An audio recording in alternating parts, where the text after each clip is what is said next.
Welcome to One Girl in All the World, a Buffy the Vampire Slayer rewatch podcast where we recap each episode in order and discuss. I'm Ashley, Buffy superfan. Kimmy, Buffy newbie. You can find us on all major podcast apps, YouTube, and Instagram with new episodes on Tuesdays. Okay, so we're talking about Seeing Red, which I gave ample trigger warnings and other warnings for. And I did end up watching the scene that you mentioned, though. Oh, you did? I felt like because you prepared me, right. It didn't take me by surprise, so I was able to watch it, and because it wasn't full on. It was successful. Attempted. Yes, it was attempted. Right. And it was still horrible. Obviously. Oh, yeah, of course. I'm not trying to downplay it or minimize it or anything like that, but it just, I was able to watch it for those reasons, I think. Yeah, I don't really have a super clear memory of just sitting down with my aunt and uncle because we watched Buffy together every week. And then there's an attempted rape scene out of nowhere. That would have been really hard when I was to watch. I would have been like 16 or 17. Mm-hmm. So 17 probably, because Buffy ended my senior year. Well, 16. That would have been awful. I don't remember. And it just kind of came out of nowhere, to be honest. Yeah, there's no warning. Yeah. So thank you for the warning. Yeah, I didn't want anybody. Anybody that's following along with us to be surprised by that, where that scene goes. Not. Yeah, that was awful. Very quickly. So very intense scene, very intense episode in general. Like, that's not the end of it. When that's done, very intense for sure. Yep. Least favorite episode of the whole show. So many things happen in this episode. Yeah. All right, so let's get into it. All right, so Seeing Red. Starts off nice. Yeah. Well, Seeing Red originally aired May 7th, 2002, written by Stephen D. Knight and directed by Michael Gershman. Buffy goes looking for trouble in the lair of Warren, Andrew, and Jonathan, the three nerds obsessed with her destruction, and she nearly falls victim to a booby trap of buzzsaws. But that's the least of the Slayer's worries. With a little help from his friends, Warren acquires the orbs of Nesilicon, thus setting the stage for a fateful showdown. Yeah, I don't know why that synopsis was so long. That's fine. Yeah, crazy. It was way too long. Had enough.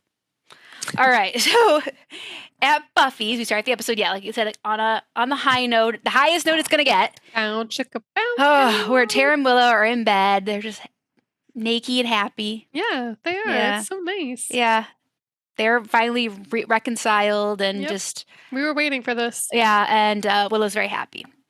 So they're kind of like just cuddling, and Willow brings up. They're like, it's late. I wonder if Buffy came home. And she said, yeah, like after, they came back from the magic box. She said, oh, can you like make sure if there's any other cameras? Like, can you go look again? And then she left again and don't know if she's come back. Yep. And Willow says, I think this sounds crazy. But I think something might be going on between Buffy and Spike. And Tara's like, whoo, they're sleeping with each other. Now that you figured it out, like I can tell you that they're sleeping together. And she's like, no, I don't mean like that. I just mean like maybe they are sleeping together. She told me. And Willow like cannot believe. No, she's shocked, which she would be. Yeah, of course. And Tara's like, I'm the only one that knows. Like Willow thinks that maybe she was the only one that wasn't told. She didn't even mean to tell me. It just came out.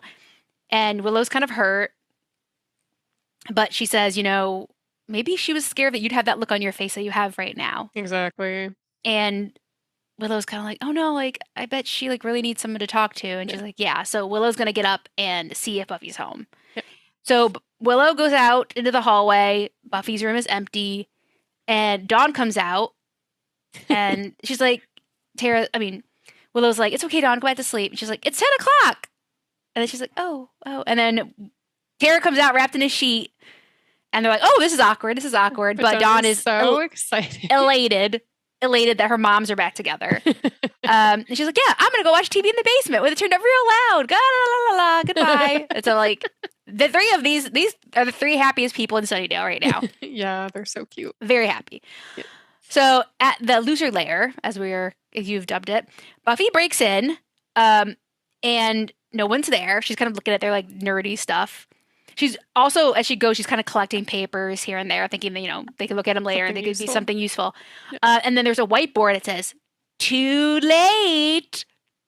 And she's like, what?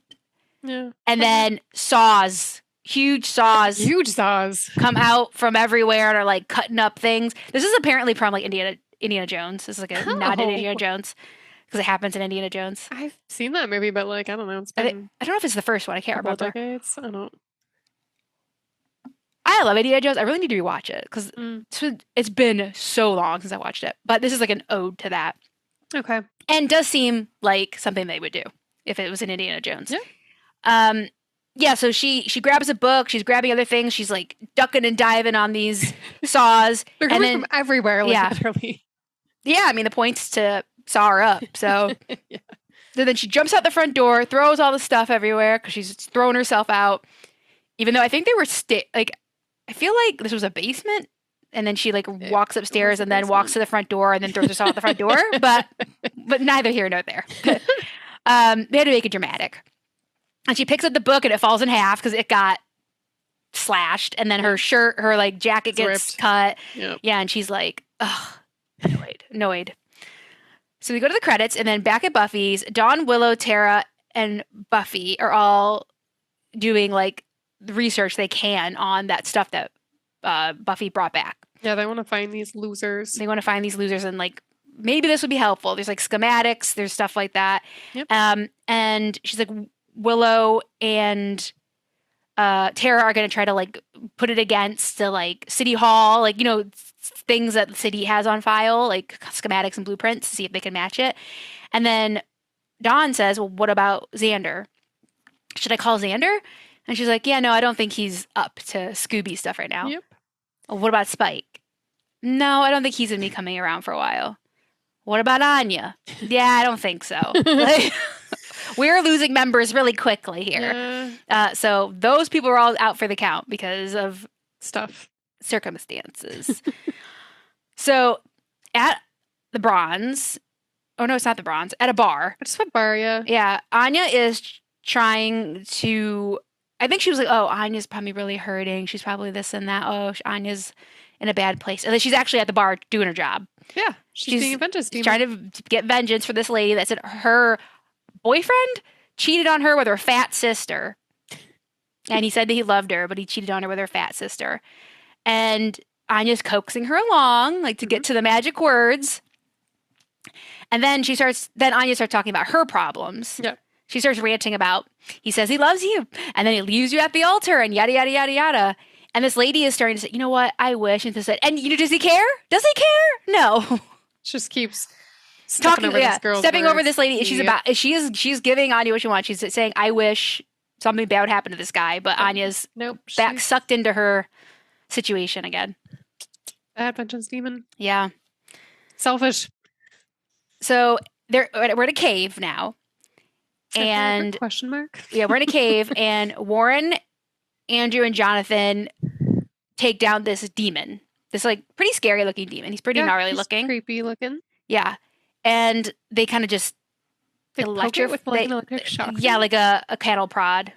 Which we're not a fan of over here. But the cattle prod kills it and he gives Jonathan a knife and he's like, okay, it's your turn. And yeah, so we don't know what that means. No.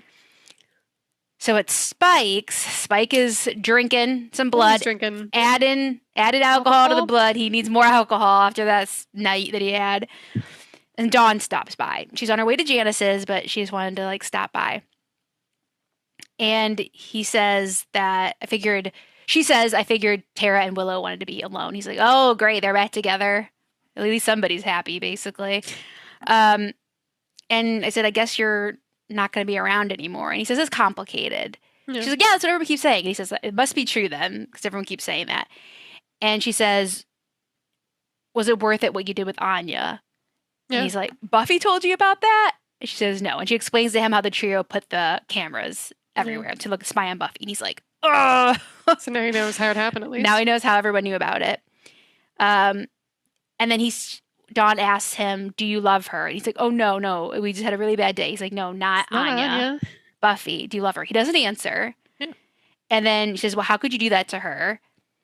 And he's like, well, she wasn't treating me well. He's like, well, if you loved her, how could you do that? That, you know, if you hurt her, if your goal was to hurt her, you succeeded. Yeah. And he's kind of just sitting there all sad. What was me? Then back in the cave, we see there's like a barrier. Yeah. And a demon leaves, the same kind. A Nesla demon. And then that one leaves, and then Warren and Andrew come out, and they're like, okay, we have to like get this demon through.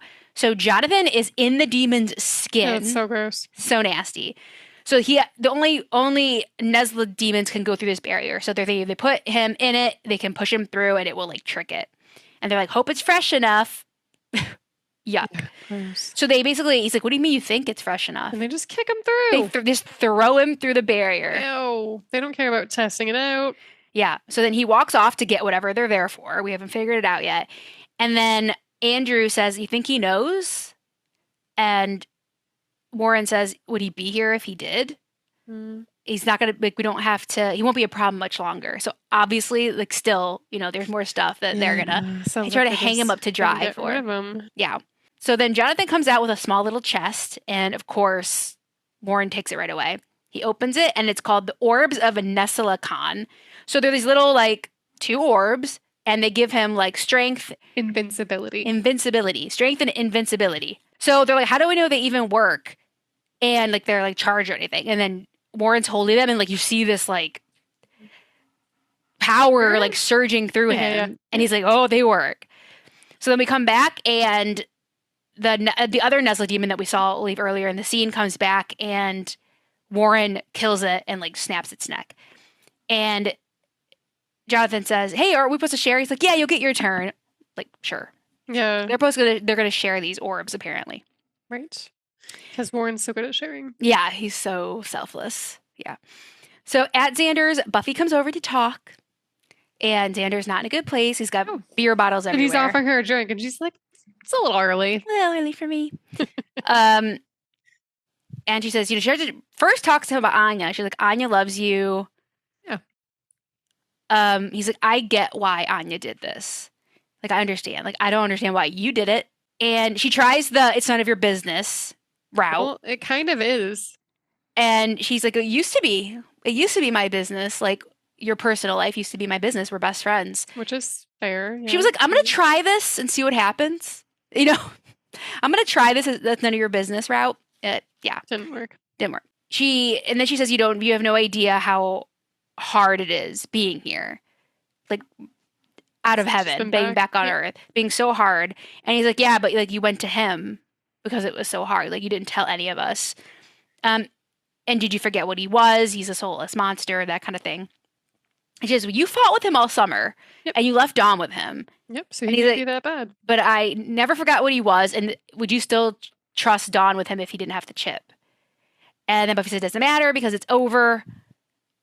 And he's like, yeah, there's a lot of that going around, and he leaves. He walks out of his apartment and leaves Buffy there. So they did not really resolve anything. No, and he's kind of a dick, honestly. Like, I don't know about that. The one, I think, kind of silver lining for him in this moment is that he understands, he says, why Anya did it. Which is nice. I'm glad, because for her it was soulless. But like, he's being way too judgmental for Buffy. And I know he's doing it out of a place of hurt and anger, but still. And of anybody, he should be the least like... Yep, exactly. Because he always does crazy stuff. Yeah. Like leaving his bride at the altar. Yeah, his friends are still there for him when he did that. Of course. His friends are always still there for him. But they make some unfortunate poking decisions, and he's like... Which has nothing to do with him. Yeah. He's still just butthurt that he never got her. Oh my God. Anyways, get over it, Xander. So on Maple Court, Xander's walking. He's sad, and he looks into the magic box and sees Anya just kind of like dusting, and she's kind of sad. Sad, yeah. They're just sadly being on the other side of the glass from each other. So at Buffy's, Tara and Willow are back researching naked. They've taken a break to research, and they have the blueprints, schematics. Oh, this is they said they're going to compare it to City Hall, where they're going to run a comparison here. At the Bronze, Xander is sitting there drinking, and a lady's kind of like, hey. She's trying to flirt with him. And he rejects her. Yeah. And then Andrew, Warren, and Jonathan walk in. And then at the graveyard, Buffy's patrolling. It's a normal patrol. and she's fighting a vampire, nothing special. But this is a pretty cool moment though, because when she stakes him at the last second, he throws his leg out and kicks her. To kick her, yeah. Yeah, and as he's dusting, he kicks her, which and is he kicks funny. her hard. Yeah, which throws her through a headstone. And it breaks. Yeah, and it breaks. She hurts her back. She hurts her back, so she's hurt. Okay. So we go to Buffy's, and she's drawing a bath. She's hurt. She's hurt. You can see her holding her back. She's hurt. Yep. And Spike just walks in. And he wants to talk about what happened with him and Anya. And probably prompted from Dawn's conversation with him, I guess. Maybe, yeah. And he wants to apologize. And she's mad and says, well, then you shouldn't have been sleeping with my friends if you didn't want to upset me or something like that, along those lines. And he said, I didn't go to Anya for that. I went for a spell. And she immediately was like, you were going to put a spell on me? He's like, no, I wanted a spell to basically stop loving you, essentially. Because he just can't deal with feeling like this anymore. Yeah, his feelings. And that she should have let Xander kill him. And she says, I couldn't have done that. And he says, why? He says, I have feelings for you, but they're not love. And she says, I don't trust you enough to love you.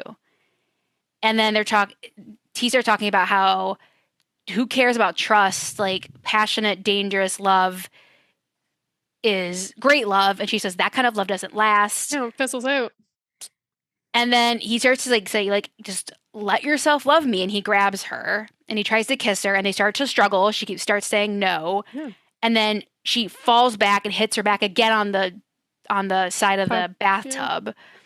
And yeah, they just start struggling. He pulls her robe down. She's screaming, and it just goes on for a while where they're grappling, awful. And she's screaming. Yeah, and he's like, "Let yourself love me. Let yourself love me." And she's like, "Stop, please." And it's horrible. It's horrible. It's very horrible. And eventually, she is able to kick him off of her, and he goes flying into the other side of the bathroom, and this kind of snaps him out of it. Yeah, where he kind of looks horrified, and she says, you only didn't do it because I stopped you.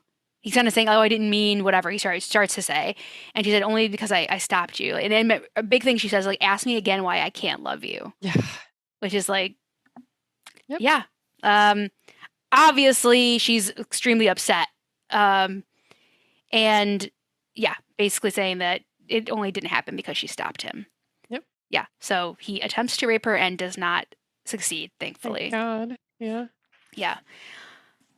Worst scene of the whole show. It was, that was bad. I didn't like it. So at the Bronze, Warren is hitting on his old bully's girlfriend.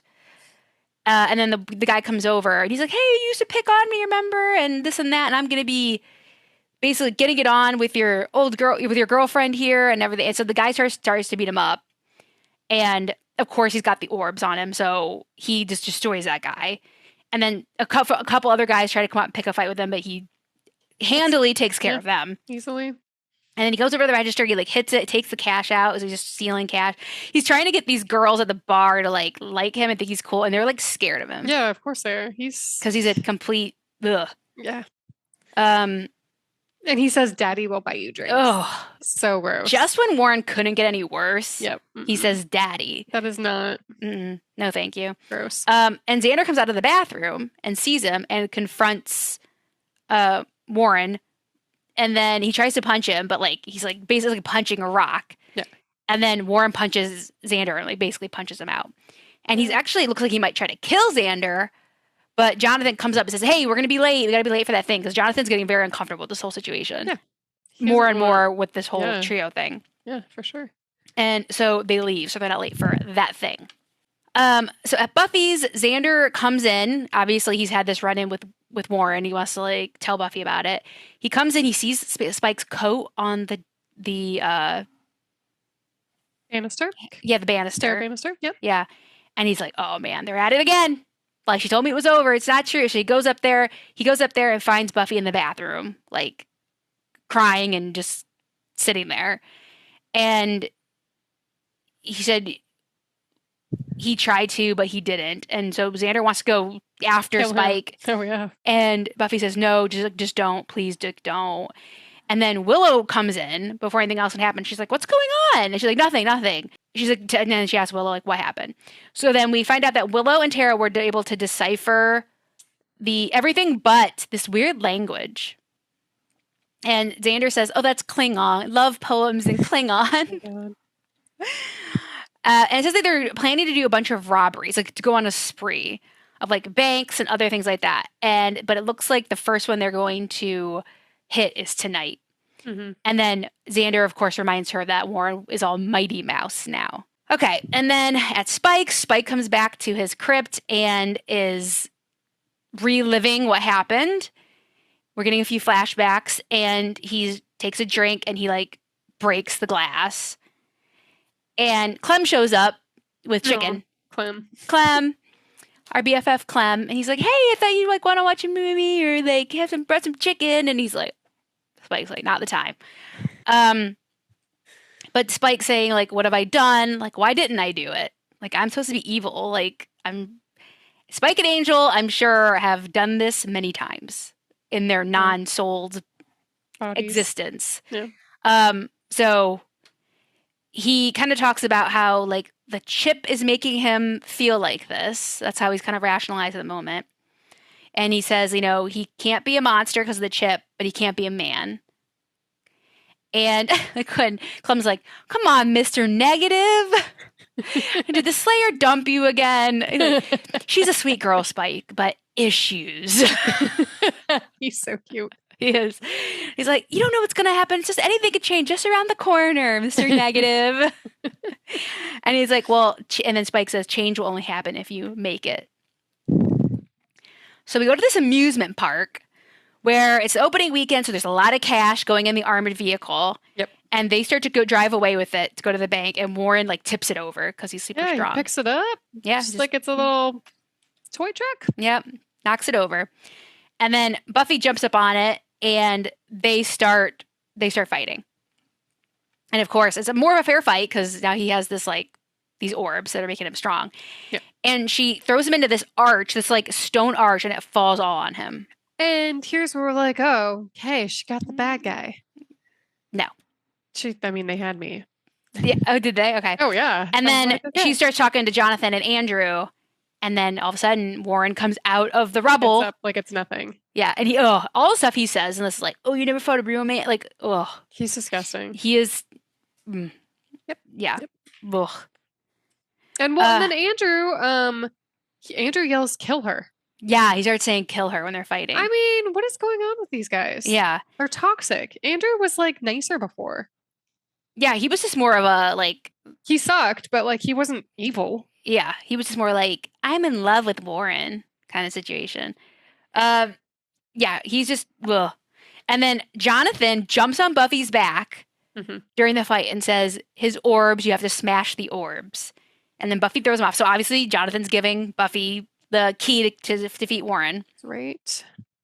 And then he throws her down, and then he like pulls his hand back to like hit her, and she sees the orbs on his belt and like grabs them and smashes them.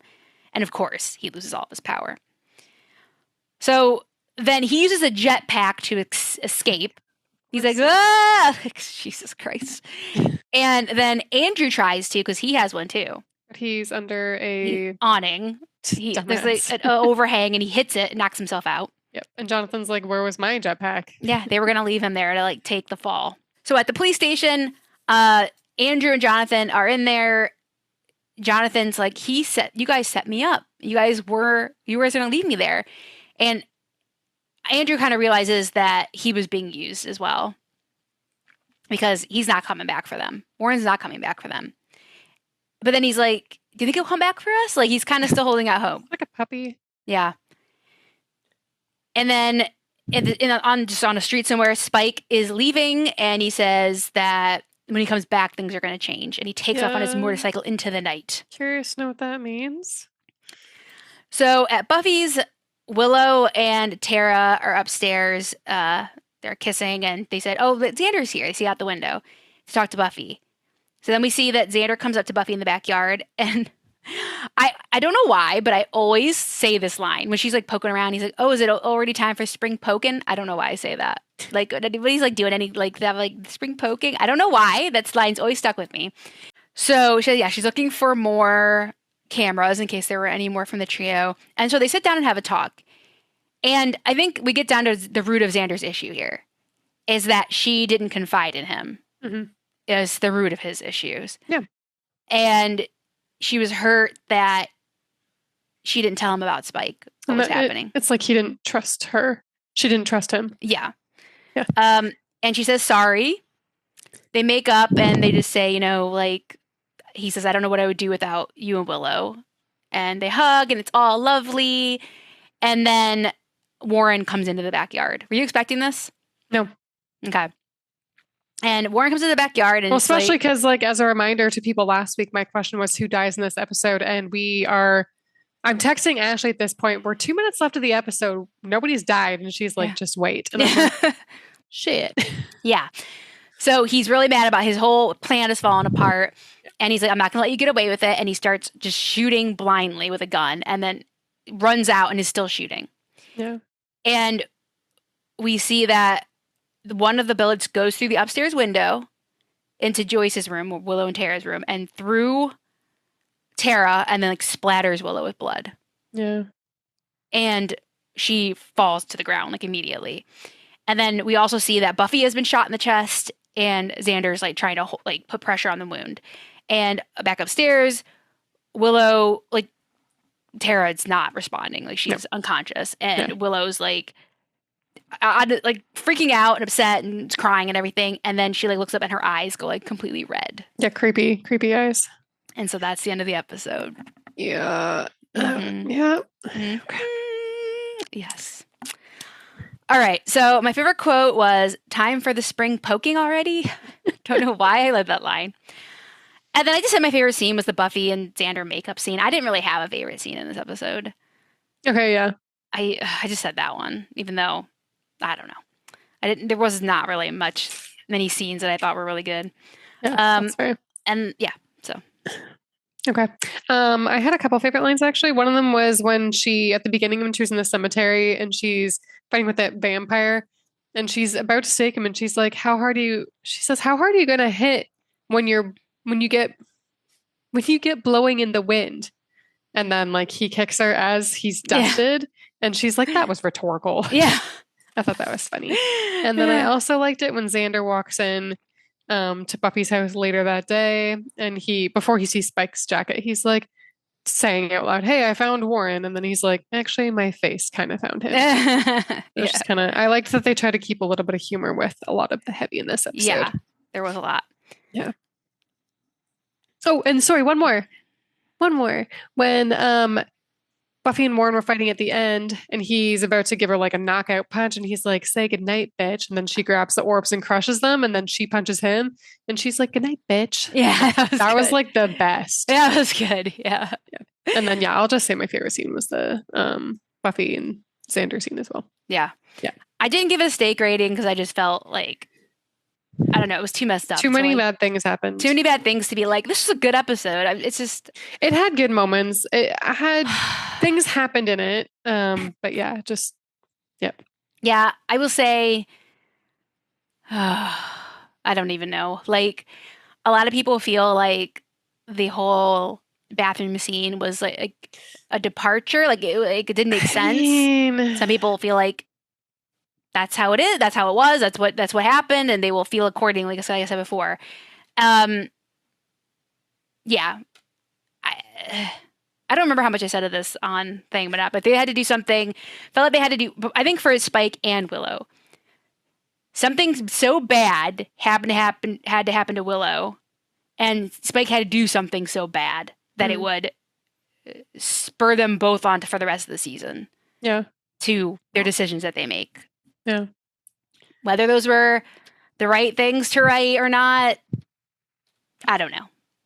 But yeah, I don't like that they killed Tara off. Yeah. That made me sad. Her and Willow had such a good thing together. Yeah. It's sad. She was the sweetest person. Yeah, she was. On and the she was show. one of the Scoobies. And she really balanced them out. Yeah. Yep. So, very intense. Yep. People have a lot of feelings about this episode, and they're all valid. I don't think it really fits into the bigger arc of the show or Spike's character. I understand why they did it, because they needed something so heinous for him to happen that it makes him make decisions for the rest of the season. But I just didn't see, this isn't, it's kind of like a puzzle piece that doesn't quite fit in to me. Yeah. Like trying to like put it in there, it's kind of the right shape, but it's not. No. That's how I kind of feel about it. I feel like they just went a little far with it. Yeah. Yeah. All right. So since you've already read, should we do questions since you've already? We don't have to do questions, but let's just take a moment to appreciate that I got the last question correct. Yes, I said Jonathan or Tara. Yeah, I cannot believe you picked Sarah. Jonathan would be a like pretty Jonathan, good, because they kept teasing towards it, so just Yeah. kind of thought that was going to happen. But then I was like, you said that this is one of the most hated episodes of all time, so I'm like, they're going to kill somebody real. Okay, yeah. So it made me pick somebody, and I'm like, they're not going to. I don't think they're going to kill off Buffy, Xander, or Willow, because it's just, you know. And then I was like, Spike or Dawn, probably not. And then I was like, okay, maybe it's Tara because she came in later. She had a break recently. Things just kind of started back up with Willow. So yeah. People wouldn't be expecting it. Yeah. Yeah. Yeah, good job. Yeah, but I was kind of hoping I was wrong. Yeah. Slow clap. All right. So the next episode is Villains. Villains. All right. So that wraps up season 6, episode 19, Seeing Red. Again, you can find us on all major podcast apps, YouTube and Instagram at One Girl and All the World Pod. You can also email us at onegirlpod@gmail.com. Thanks for joining us. We'll be back next week with season 6, episode 20, Villains. Slay you real soon. Bye. Bye.